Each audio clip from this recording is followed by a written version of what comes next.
ബിരിയാണി ഉണ്ടോ എന്ന് അറിയാമെന്ന് ചോദിച്ചുകൊണ്ടാണ് കയറി വരുന്നത്. ഞാൻ പറഞ്ഞില്ല, ബിരിയാണി തീർന്നു. എന്താടാ എനിക്ക് ബിരിയാണി തരത്തില്ല എന്ന് ചോദിച്ചിട്ട് അവൻ്റെ കൂടെ വന്നവൻ പെട്ടെന്ന് എൻ്റെ അടുത്ത് വന്ന് ഇങ്ങോട്ട് നിന്നില്ല. പുറകെ വന്നാൽ എന്താടാ എനിക്ക് ബിരിയാണി തരത്തില്ല എന്ന് ചോദിച്ചുകൊണ്ട് എന്നെ അടിക്കാനായിട്ട് വന്ന്. ഇന്നലെ ഒരു 4-4:30 സമയത്താണ് ഒരു 2 പേര് കാറിൽ വന്ന് അവിടെ വണ്ടി നിർത്തി. ഞാനന്നേരം ഇവിടെ നിൽക്കുകയായിരുന്നു. അപ്പോൾ എന്നോട് വന്നിട്ട് ബിരിയാണി ഉണ്ടോ എന്ന് അറിയാമെന്ന് ചോദിച്ചുകൊണ്ടാണ് കയറി വരുന്നത്. ഞാൻ പറഞ്ഞില്ല, ബിരിയാണി തീർന്നു. എന്താടാ എനിക്ക് ബിരിയാണി തരത്തില്ല എന്ന് ചോദിച്ചിട്ട് അവൻ്റെ കൂടെ വന്നവൻ പെട്ടെന്ന് എൻ്റെ അടുത്ത് വന്ന് ഇങ്ങോട്ട് നിന്നില്ല. പുറകെ വന്നാൽ എന്താടാ എനിക്ക് ബിരിയാണി തരത്തില്ല എന്ന് ചോദിച്ചുകൊണ്ട് എന്നെ അടിക്കാനായിട്ട് വന്ന്. അതിൽ തന്നെ ഇവിടെ ഒരു സുഹൃത്തുണ്ട്, അവൻ കെട്ടുന്ന കയറി നടക്ക് വീഴുകയും അതിനുശേഷം അങ്ങോട്ട് പിന്നെ അവൻ ചീത്ത വിളിച്ച് എന്താ ബിരിയാണി നമുക്ക് തരത്തില്ലടാ നീ എന്ന് ചോദിച്ചുകൊണ്ട് വീണ്ടും ഭയങ്കരമായി എന്നെ ചീത്തയും വിളിച്ച് വരികയായിരുന്നു. അതിന് ശേഷം അങ്ങോട്ടും ഇങ്ങോട്ടും എന്നെ അടിക്കാനായിട്ട് 2-3 ട്രിപ്പ് എന്നെ ഇങ്ങനെ ഓടിച്ച് ഞാനിവിടെ മറിഞ്ഞു വീണ് എന്നെ ചവിട്ടിയൊക്കെ ചെയ്തായിരുന്നു.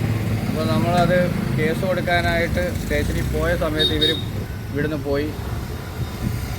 പോയിട്ട് ഞങ്ങൾ സ്റ്റേഷനിൽ നിൽക്കുന്ന സമയത്താണ് പോയി ഒരു 5-6 പേര് ഇവിടെ വന്ന് നമ്മൾ സ്റ്റാഫ് വേന കടയിൽ കയറി ഇവിടെ ഇട്ട് അടിക്കുകയും ഇവിടുന്ന് അടിച്ചടിച്ച് അകത്ത് കൊണ്ടുപോയി അകത്തിട്ട് മർദ്ദിക്കുകയും ചെയ്തു. ഇവന്മാർ മദ്യപിച്ചിട്ടാണ് വന്നത്. ഇവിടെ അടുത്തൊരു ബാറുണ്ടായിരുന്നു, അവിടെ നിന്ന് മദ്യപിച്ചിട്ടാണ് വന്നത്. അവർ പിന്നെ ഇവിടെ ഇരുന്നുകൊണ്ട് ബാറിൽ ഇരിക്കുന്നവരെ വിളിക്കുന്നത് ഞാൻ കേട്ടത്. പോലീസിനെ വിളിച്ച സമയത്ത് ഇവിടെ നിന്ന് വണ്ടി എടുത്തുകൊണ്ട് പോവുകയും ചെയ്തു. പോയിട്ടാണ് രണ്ടാമത് വന്ന് എൻ്റെ സ്റ്റാഫിനെ അടിച്ചത്.